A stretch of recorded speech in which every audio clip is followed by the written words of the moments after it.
Bonjour et bienvenue dans l'invité de l'économie.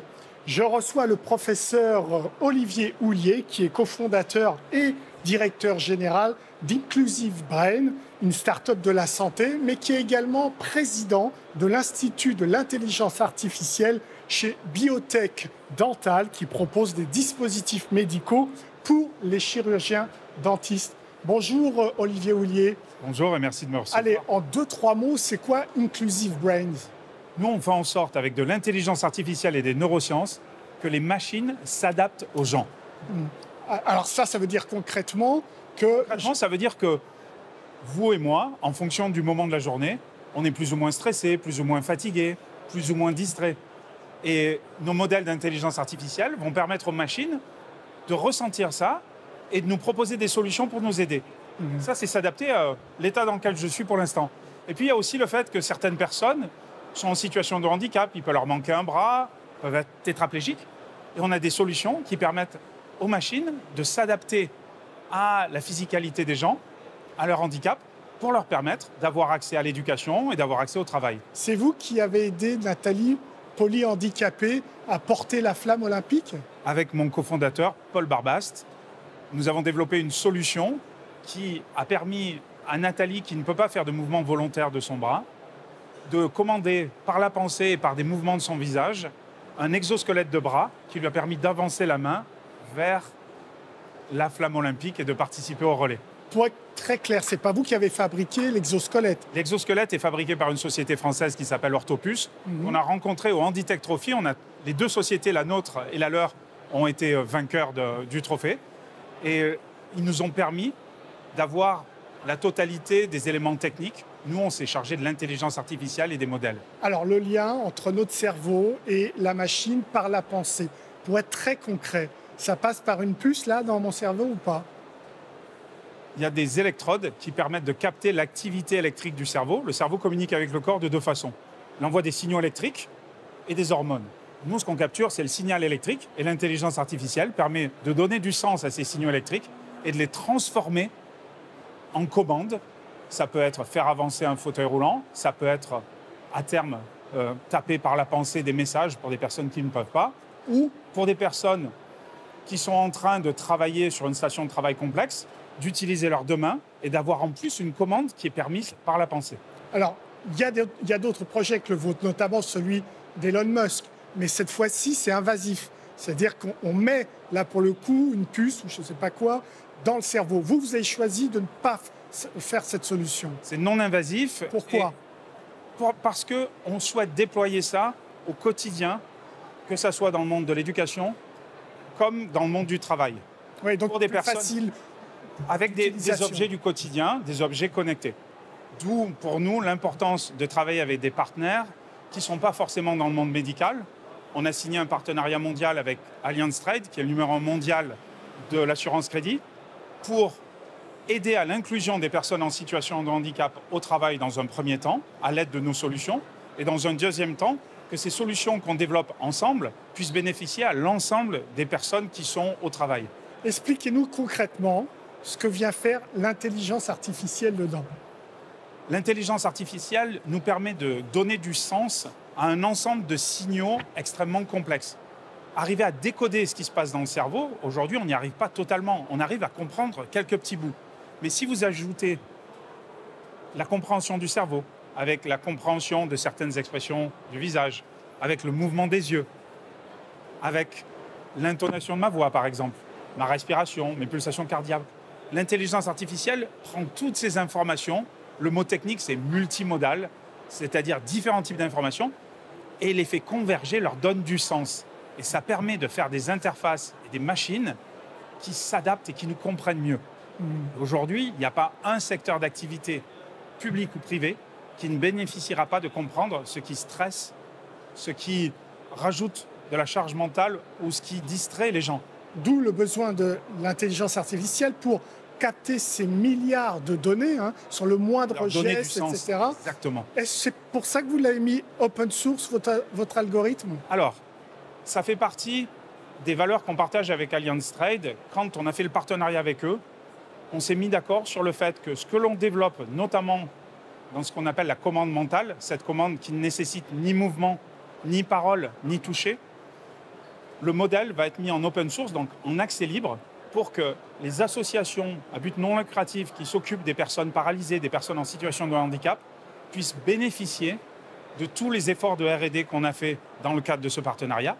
Mais non seulement on fait don de l'intelligence artificielle, mais on fait aussi don de 2 exosquelettes de bras, afin que ce ne soit pas uniquement du code, mais une application directe qui va permettre à des personnes de pouvoir contrôler ces exosquelettes, comme Nathalie pendant le relais olympique, mais aussi de les aider dans des processus de réadaptation, rééducation après des accidents vasculaires cérébraux, par exemple, ou des accidents de la route.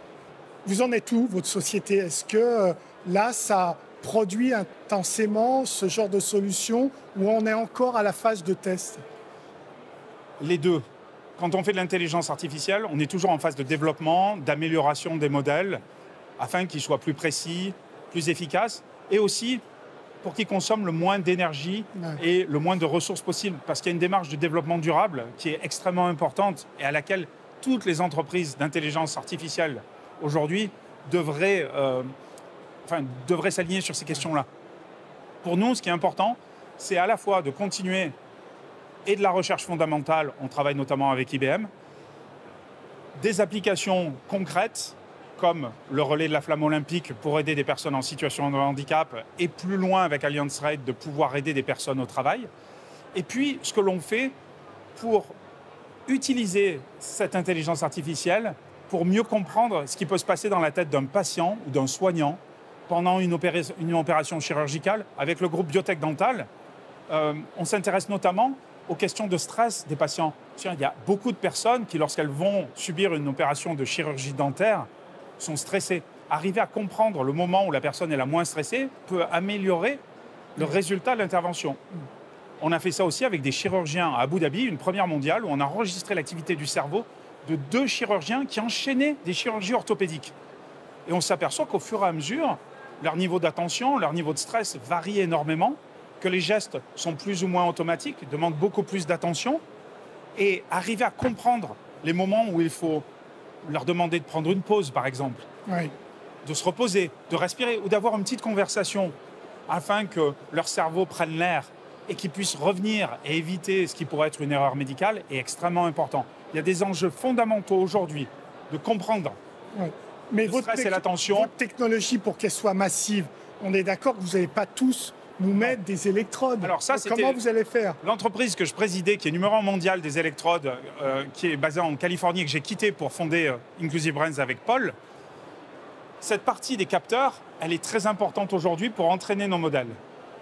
Mais comme nos modèles, on les entraîne avec des données, des capteurs de cerveau, des capteurs d'activité cardiaque, les webcams, le clavier, au fur et à mesure, on va pouvoir enlever certains de ces capteurs. Et l'intelligence artificielle générative, elle ne fait pas que créer du texte, ChatGPT.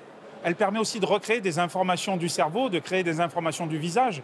Et donc, on peut enlever ces capteurs. Il y aura juste un écran. L'écran, la caméra, peut-être les capteurs de mouvement, mais on n'aura pas besoin de tout.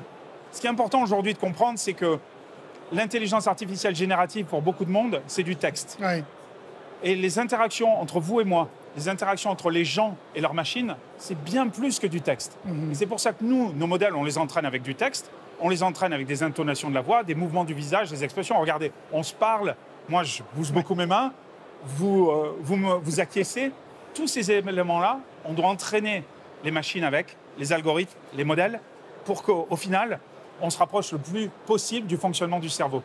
Est-ce qu'il y a une réflexion, et je l'espère, mais je pose quand même la question, éthique sur l'utilisation de cette intelligence artificielle? Parce que c'est quand même intrusif, hein, quand une caméra vous regarde pour juger de votre état de stress, c'est... Absolument, à 2 niveaux. Tout d'abord, il y a une régulation sur l'intelligence artificielle qui a été développée au cours des dernières années et qui va être adoptée dans les semaines qui viennent à Bruxelles. On a travaillé avec beaucoup de groupes de travail, avec beaucoup d'organisations. On a passé du temps à Bruxelles pour l'élaboration de cette régulation.